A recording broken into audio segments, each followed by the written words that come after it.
And obviously, for someone starting investing, your podcast would be a great place to begin. As you said, it's kind of a safe place for those beginner sorts of questions and to unpack ideas that you might not have someone around you to I guess, teach you about.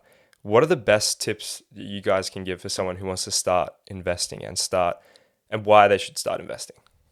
Think I would say don't let perfection be the enemy of the good. So when I was getting started investing, I probably waited a lot longer than I should have because I wanted to make sure I had the perfect broker and the perfect investment and that I knew everything about exactly what I was doing. And then once I did start, the reality was that all sort of went out the window a little bit. And I actually just learned so much more once I had made my first investment and had a little bit of money in the market because I think skin in the game makes you, pardon the pun, a lot more invested. So I would say, set aside a little bit of money that you feel comfortable with. And that is extremely the key. That is a really key part there.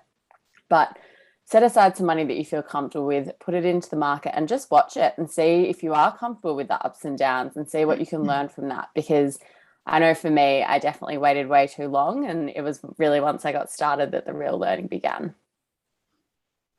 Yeah, and I guess to add to that, I would say that when you are starting out, invest. And I mean, throughout your journey, invest in what you know. Like we've had a lot of guests come on and talk about the fact that people jump on opportunities because they hear a friend or an uncle or someone talking about that this stock's going to, triple or whatever else. And so they jump on and they have no idea what they're investing in. But then you might not know that person sells out of that stock. You might not know, you have no idea what that company does, why it might grow in the future. It's just really important to kind of have that research aspect of it, but also if you are a retail investor or a consumer, there's a lot of products that you'd use day to day that you'd know about well, so they can be investing opportunities. I think one of our guests came on, Lisa Diaz, and she spoke about investing in the Russian market.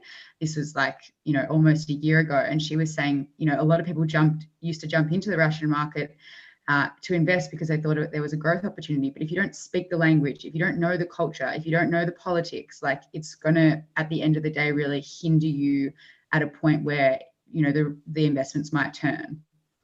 Yeah, I think that's a really important point. I think it's